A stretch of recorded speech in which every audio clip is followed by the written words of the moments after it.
Video को अंत तक जरूर देखना। तो प्रभु श्री राम जी के पिता का नाम था दशरथ, दशरथ के पिता का नाम था अज के पिता का नाम था नाभाग, नाभाग के पिता का नाम था ययाति, ययाति के पिता का नाम था नहुष, नहुष के पिता का नाम था अम्बऋषि, अम्बऋषि के पिता का नाम था प्रशुश्रुक, प्रशुश्रुक के पिता का नाम था मरु, तो मरु के पिता का नाम था शिग्रक, शिग्रक के पिता का नाम था अग्निवर्ण, अग्निवर्ण के पिता का नाम था सुदर्शन, सुदर्शन के पिता का नाम था शंखण, शंखण के पिता का नाम था प्रवड, प्रवड के पिता का नाम था अंशुमन, अंशुमन के पिता का नाम था दिलीप,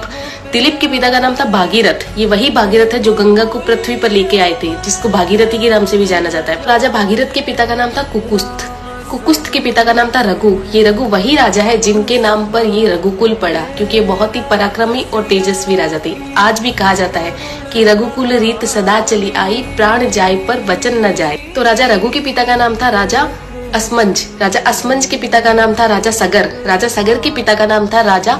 असित, राजा असित के पिता का नाम था राजा भरत, राजा भरत के पिता का नाम था ध्रुव संधि, राजा ध्रुव संधि के पिता का नाम था राजा सुसंधि, राजा सुसंधि के पिता का नाम था राजा मानधाता, मानधाता के पिता का नाम था युवानाश्री, युवानाश्री के पिता का नाम था दुंदुमार, दुंदुमार के पिता का नाम था त्रिशंकु, राजा त्रिशंकु के पिता का नाम था राजा पृथु, राजा पृथु के पिता का नाम था अंडरण्य, अंडरण्य के पिता का नाम था राजा बाण, राजा बाण के पिता का नाम था विवस्वान, राजा विवस्वान के पिता का नाम था राजा मनु, राजा मनु के पिता का नाम था